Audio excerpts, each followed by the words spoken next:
Hello, my name is Andrew Keane. Welcome to Keane on America, the daily interview show about the United States.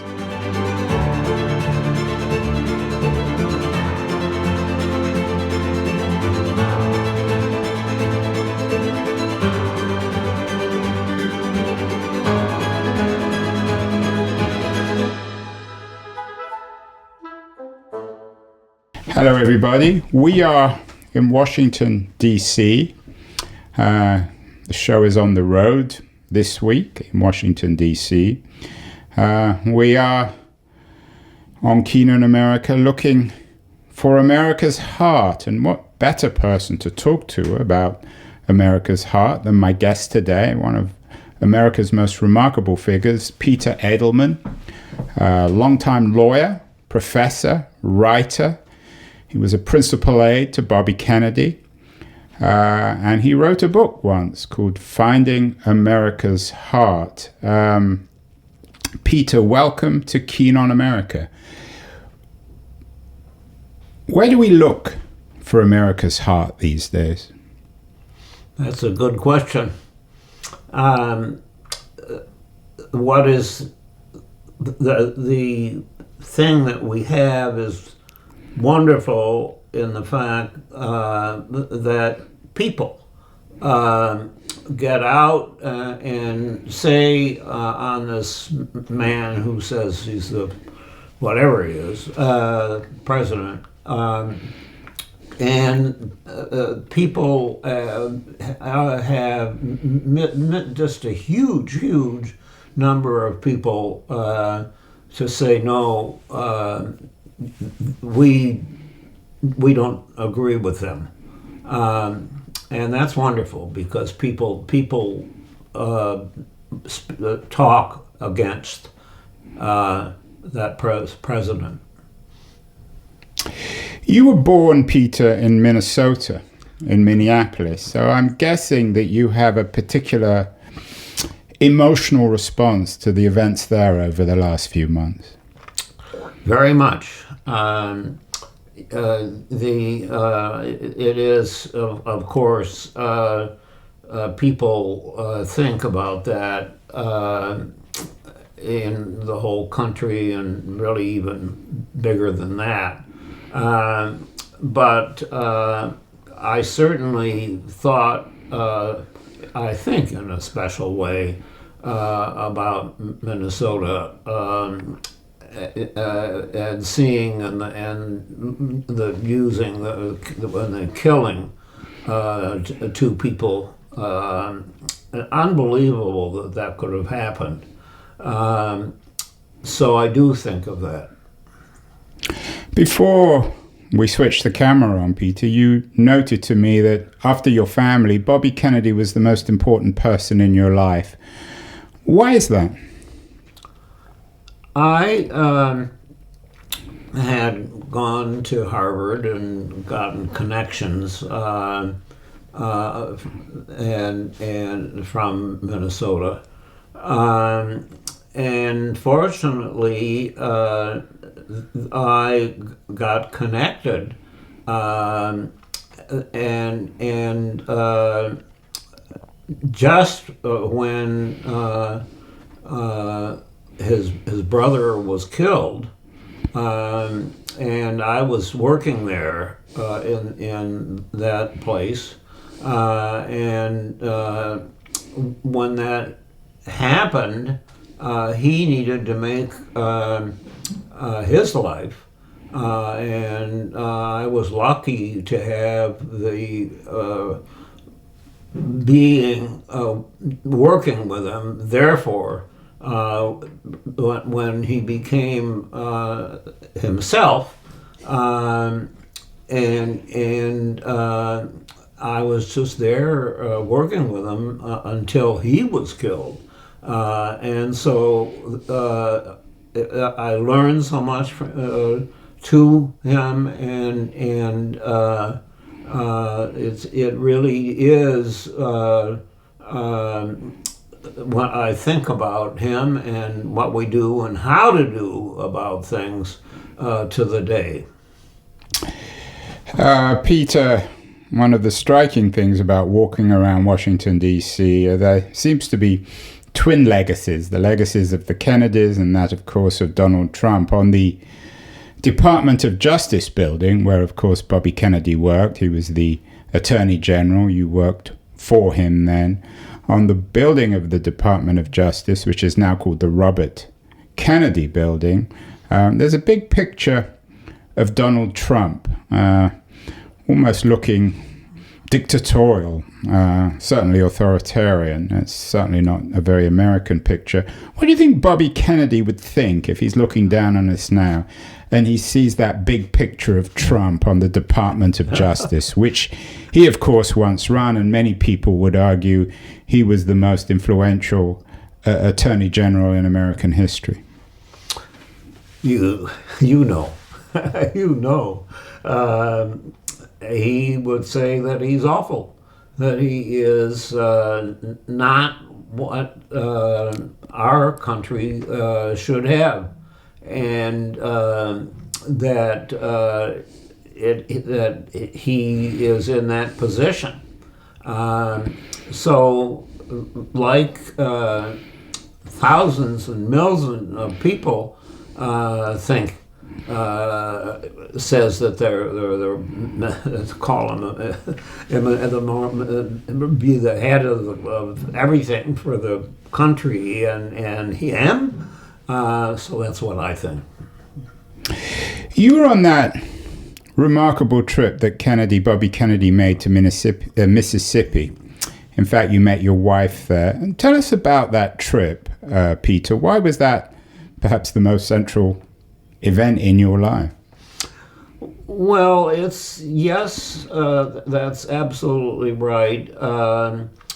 It's really a larger point, though, because after when he lost his brother, he made his work as much as half of everything.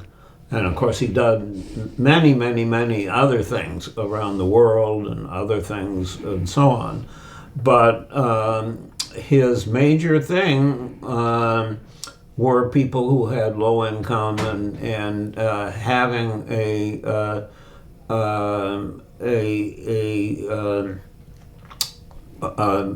help, and it connects to people of color.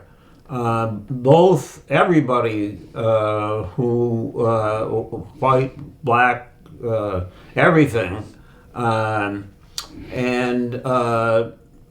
but especially on people of the black people and so on. And Robert was very, very committed to that, and so it was my fortunately thing after when he got there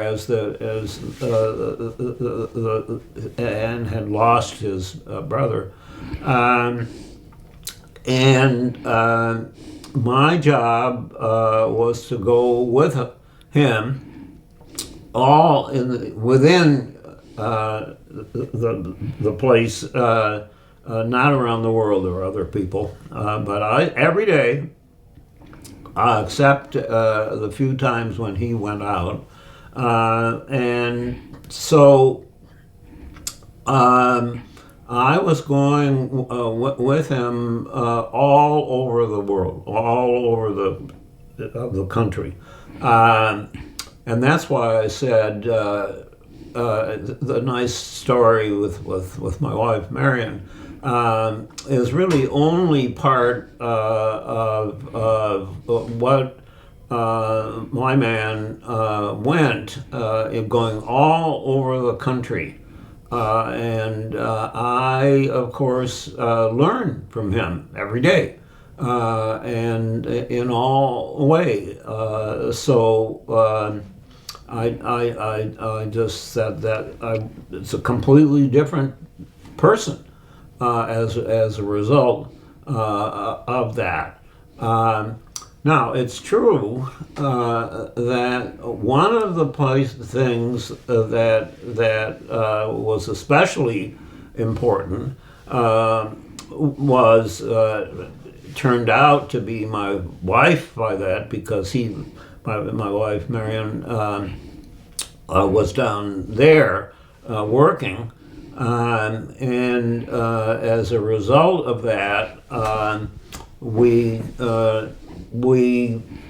met her and so on, and the other thing about it was about people getting to eat for the whole country to get help. It was essentially became national in that time when we were down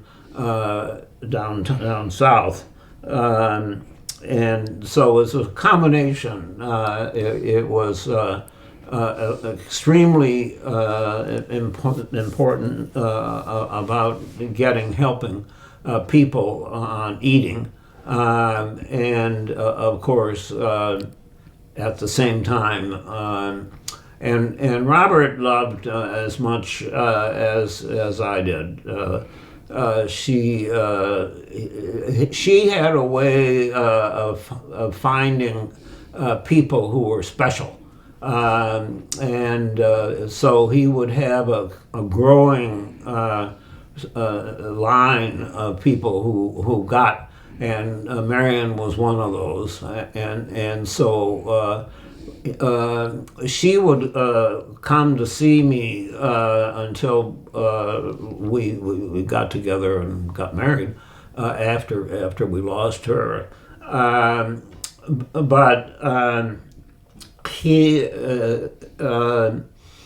did all this work with my wife. At the same time, and he was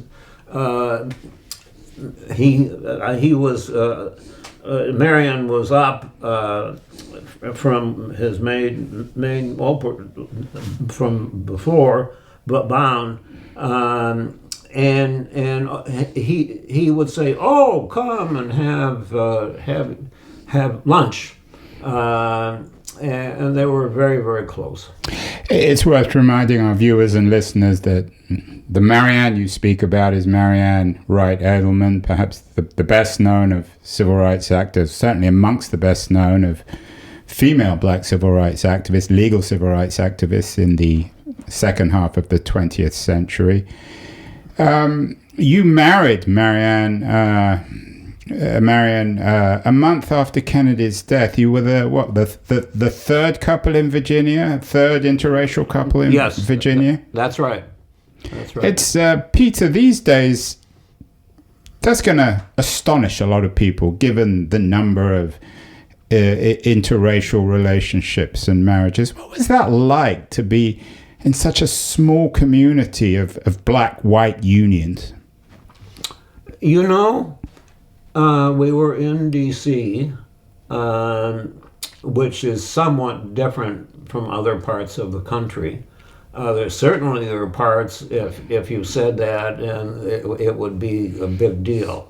But we never felt that it was hard, that it was something awful going to happen and so on. We just didn't. We had a wonderful time together, and it went well, and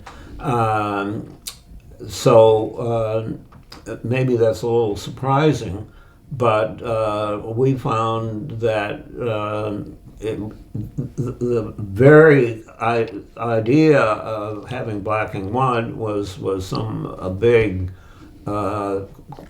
question. It wasn't.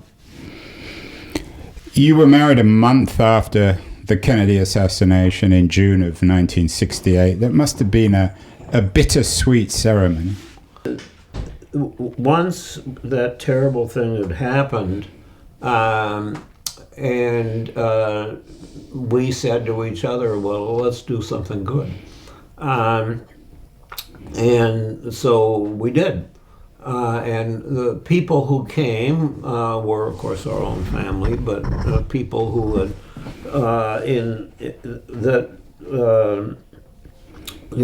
you're somewhat knowing people, and so it was a very interesting group, it was exactly what we wanted. You met in Mississippi in the Delta. I'm not sure if it was Cleveland or perhaps it was Jackson, Mississippi. Both. We were first in the place of the Senate of the state, but the big thing was up. The second thing that we Cleveland. That was Cleveland, where I think there was some iconic moments. Bobby Kennedy found a young child who was profoundly malnourished. Have you been back since? What do you think it's like now in Cleveland, Mississippi, in the Delta? Well, we're kind of out of going anywhere because Marion is pretty much staying in the house in New York. But maybe not recent, maybe not in the last few years. But did you go back to Mississippi much after 68? We did a little. I certainly went down there when she was living there, which was a couple of years, and not so much after that. A little bit. Some people, Peter, think that some of these quote-unquote voting reforms that are being championed by the Republicans is an attempt to wind the clock back before the 60s, before the civil rights activism of Bobby Kennedy, of you and your wife. Do you think there's any truth to that? That the Republicans, or at least the Trump Republicans, are trying to return America back to a pre-civil rights era? Oh, yes, they are. It's horrible. After he leaves, it will take quite a time to get things back into the right way. It's just terrible, and it's hurting people on so many things, and then now starting out of the country and killing people. Peter, you note that Bobby Kennedy was the most important influence on your life outside your family. After his death, you dedicated much of your life to fighting poverty. Yes. Is that what you learned from him? Is that intellectually the real lesson you got from Bobby? Yes. My parents was in this, and a couple of other people, but really, yes, I really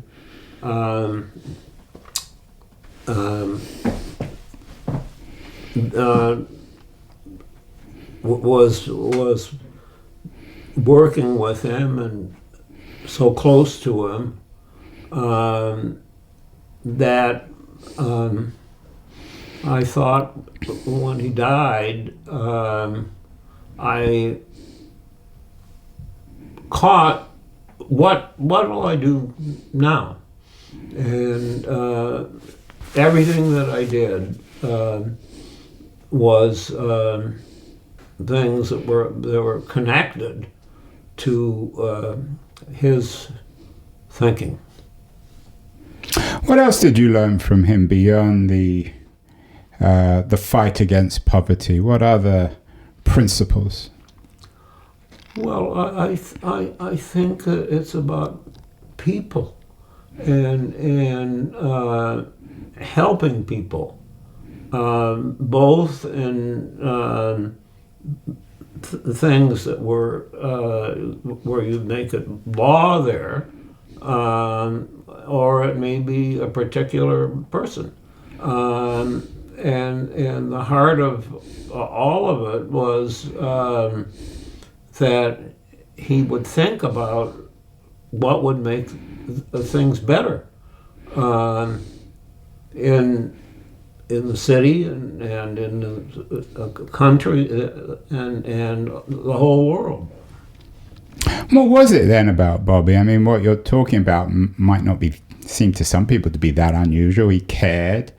You spent as much time with him as anyone. You were his principal aide when he was Attorney General, and then when he was running, then he went as a senator, and then when he was running for president in '68. What was it about Bobby that made him so unusual? At first, it was to work with his brother, and that was a fair number of years. So he wasn't thinking about anything other as thinking about his brother. That was how he thought. And he had ideas and give them his brother and were certainly important. But it was doing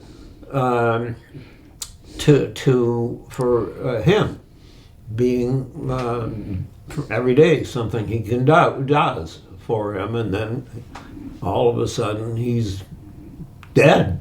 And so he certainly got a lot during those years, and going back in earlier times, he was always interested in people, and very interested in people very broadly. Where some of them, they were like him, and there were some that are not, that he talked to learn about it. So he was always open and interested in learning because to be better in his own work. And of course, then when he lost his brother, he had to figure out who he was. And in the first part, understandably, the way we would talk and think in the early time there, it was still kind of thinking about his brother. And people, some of his close friends, said, "You've got to stop that. And you got to be yourself," and he did over not a very long time, but to find himself makes sense.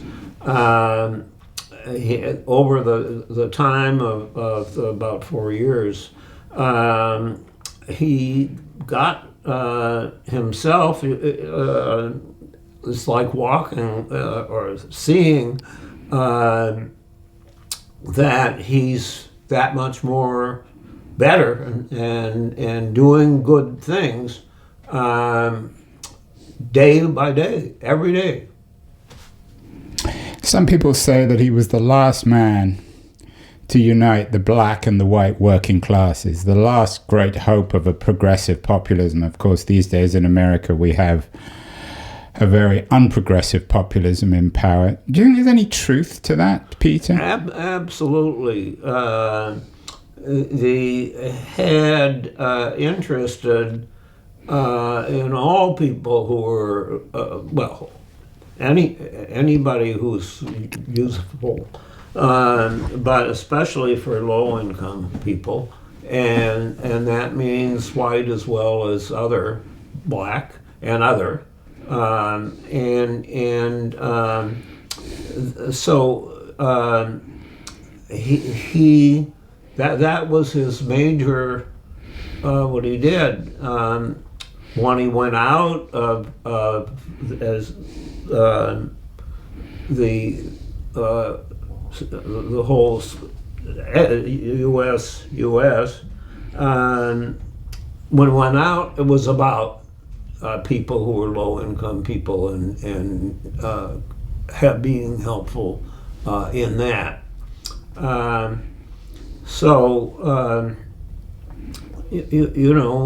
He was just doing that every day. It's a little odd that the third son of the richest man in America, or amongst the richest men in America, who had been the ambassador to the United Kingdom, went to the fanciest prep schools, then to Harvard and UVA Law School, a man who never needed to work because he inherited so much money from his son, that he should be this last voice of a progressive populism both for white and black Americans. Was that just coincidental, or do you think that his privileged background somehow enabled him to bring poor Americans of every color together? That's a great question. And the answer is something. He was in the middle of the young children, and that he was getting. There were people before, including people died, but and he was somewhat, although he's very strong, he's not quite as high, so it seemed to me that he just from watching all of that he what he would do differently. Now, telling you that doesn't really tell you. Yeah, I take your point in a way. It might sound slightly obscene, but he grew up within this very privileged family in a very unprivileged way. He was picked on, he was bullied, he was ignored by his father. When he was kids, he found friends who were low-income people one way or another. Even in a fancy place, he would find somebody who was not. And that goes far, far earlier. What are your memories, Peter, of the Ambassador Hotel in June of 1968?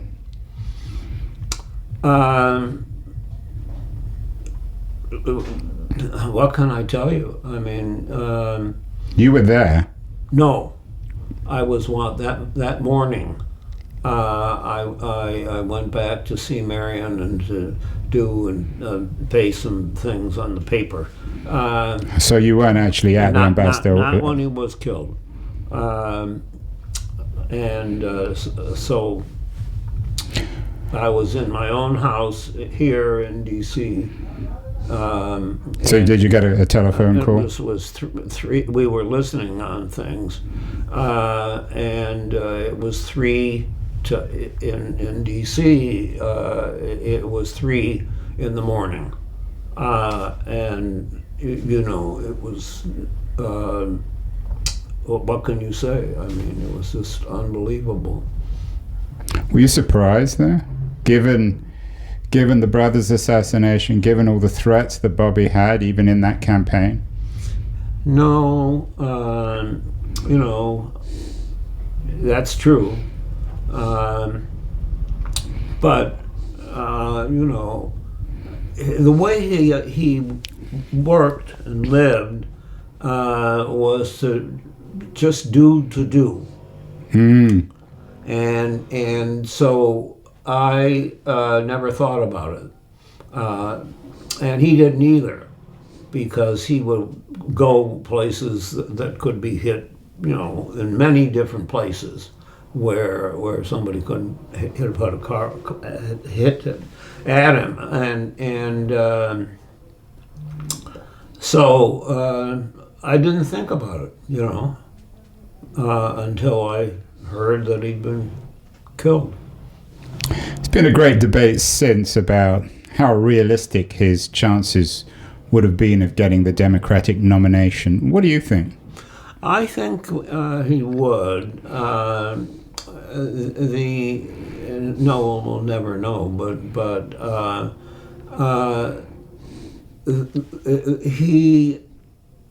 his work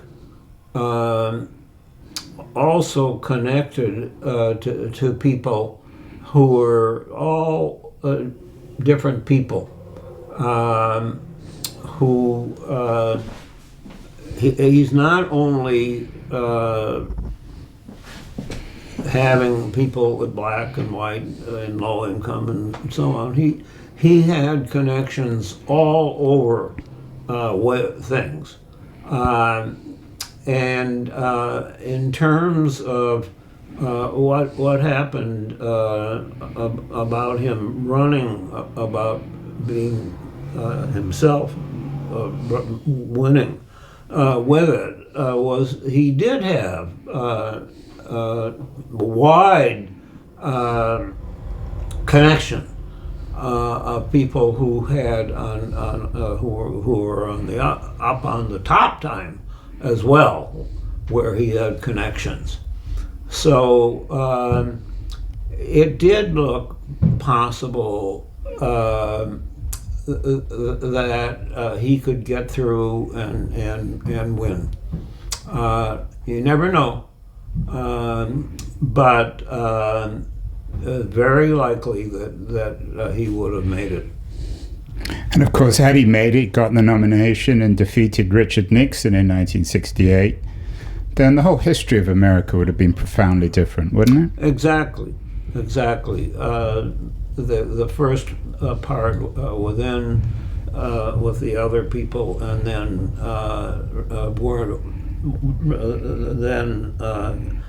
the big at the top, that he would win. So it was certainly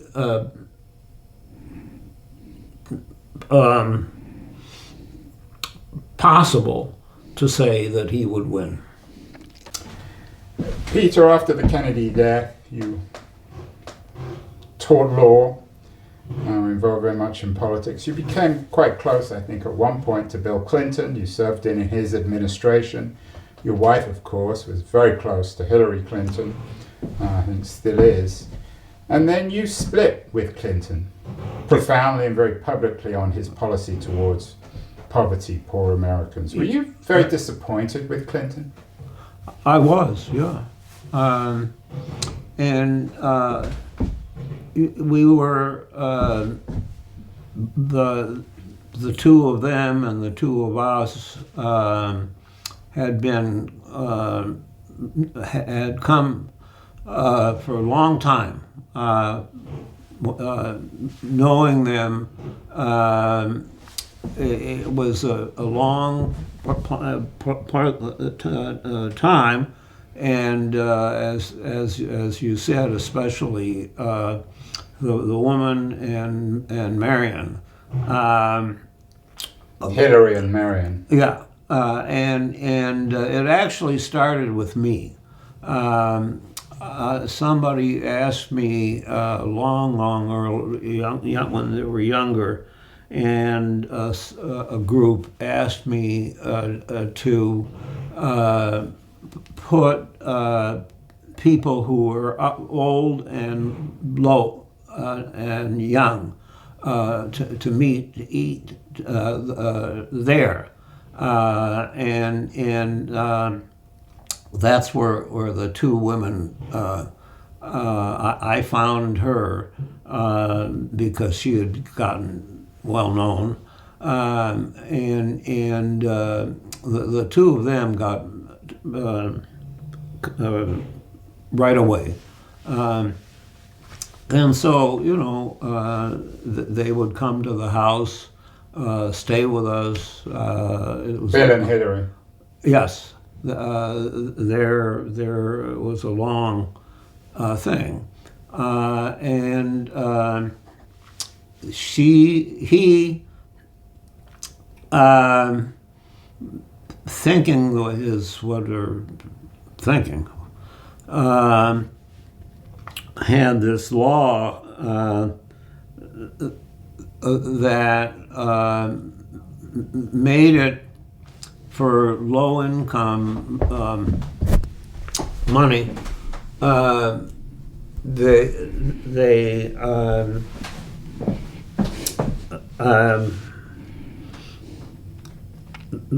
He came up with a law that changed the programs and For poor Americans. This was programs for poor Americans. yes, Poverty laws. yes, and what he did and actually got done because he wanted to got it. So it became law that those getting help to low-income people would be given to the states, not as a national thing. And as a result, a bunch of people just didn't put it with doing the state. They didn't use it, and it went from about 16, 17 million people down to three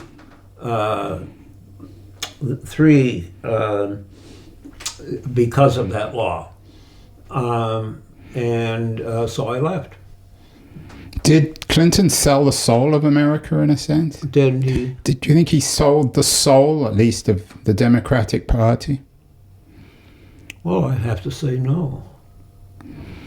I mean, he's saying in that time he wasn't going to be the same person as Robert. Right, so I'm saying he kind of sold the soul, the heart of the Democratic Party. Well, that's right. And why do you think he did that? Because he wants to live. He wants to. Life had changed at that time, and he thought he needed to do things to keep his job. How profound a mistake do you think it was? My judge, looking about it, was terrible because the basis for that and some other things, but not having the help of low-income people to hit them as they did, there was really no clear saying we'll throw the low-income people. He didn't have to do that. The next Democratic president, of course, after Bill Clinton, was Barack Obama. I'm sure you were I'm not sure you worked with Obama, but you were certainly, you know all the players, and I'm sure you know him and Michelle quite well. What do you make of the Obama administration? Was it closer to Clinton than it was to JFK? Yes, I think so. If you look on this or that and so on, it might be something that wouldn't be perfect. But yes, he was the person who was closest to Robert. And finally, Peter, you've had a long life, a very wise life, a very dramatic one of great joy and some tragedies. As America, we began with this question of America losing its heart, perhaps its soul in the current situation. Have you given up on America? And if not, where's the hope? Oh gosh, we're not saying that it's gone. We're in a terrible situation, but what we're seeing right now is that millions and millions and millions of people have gone out and said, "Stop! Don't do that," and it is a wonderful thing. So, in other words, stop, don't do that is perhaps the clearest articulation of what it means to be an American. Yes, indeed. Well, Peter Edelman, I want to thank you so much for the generosity of your time. You're a man who's seen a great deal, and it's a real honor to have you on the show. Thank you so much. Thank you. Hi, this is Andrew again. Thank you so much for listening or watching the show. If you enjoyed it, please subscribe. We're on Substack, YouTube, Apple, Spotify, all the platforms. And I'd be very curious as to your comments as well on what you think of the show, how it can be improved, and the kinds of guests that you would enjoy hearing or listening to in future. Thank you again.